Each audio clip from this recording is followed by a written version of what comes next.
This is a short video describing how to build a low-cost camera motion controller, a CMC.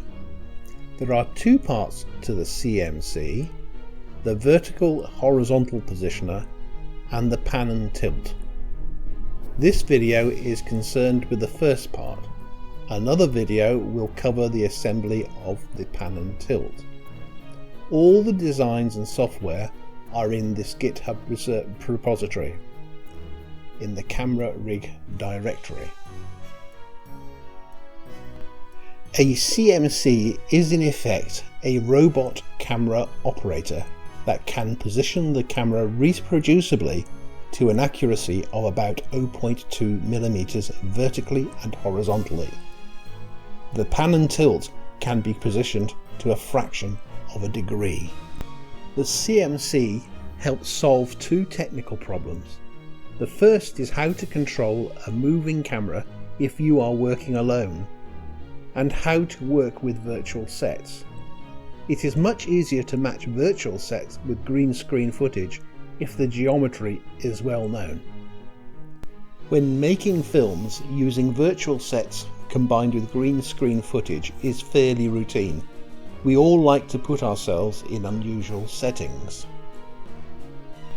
The challenge when combining the computer graphics footage with the live footage is getting the two cameras, the CG scene camera and the real camera, to agree. If the camera is fixed, then the scene geometry in principle is known, and so the two can be matched. If the camera is moving, then motion tracking can be used to match a scene camera to the real camera. This is a potentially complex process, time-consuming and/or expensive. However, the CG scene camera always knows exactly where it is and where it is pointing. If the scene camera could control the real camera, then the two cameras could be made to match automatically, in principle. This requires the use of a camera motion controller, the CMC, linked to the CG scene camera. The CG and live footage can be combined using, for example, OBS Studio to give a real-time draft quality result. CMCs are available, but they cost many thousands of pounds, dollars or euros.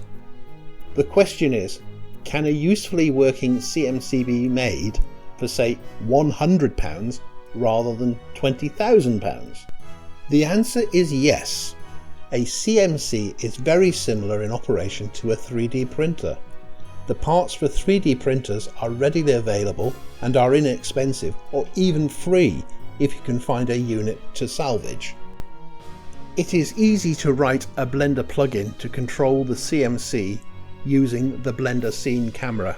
An example is in the repository we have referenced in the description below. The design here uses the frame from a salvaged gazebo, the parts from a salvaged 3D printer, plus about £100 of other parts. Even if all the parts are bought new, the cost should be under £200. 3D printed parts are used. The design files are in the GitHub repository, link in the description.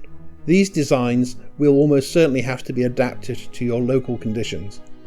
It will take about a week or more to print all the parts. This is not a complex project, but does need a good knowledge of 3D printing, basic electronics, in particular the Arduino and Arduino software. This is the built CMC. It is about 2 meters square, with movement in the vertical and horizontal, as well as pan and tilt. CNC controllers operate the stepper motors. There is one CNC controller for the position and one CNC for the pan tilt. The CNC controller is based on an Arduino Uno with a CNC shield. The 3D printed unions join the frame together. The frame can be glued or screwed together. The timing belt must be correctly tensioned and the horizontal section must be level. The camera is moved up and down with stepper motors at each end. The counterweights must be chosen to give an effective 0 weight to the horizontal bar plus camera. This rig acts as a programmable cameraman, always ready and obeys instructions exactly over and over again. The pan tilt component has several choices: servo, stepper motor or brushless gimbal. The next video in this series will cover the making of the pan tilt controller. There are designs for the pan tilt controllers in the repository. Let me know in the comments below how you get on. Links to the design and software files are in the description below. Thank you for watching, and until next time, goodbye.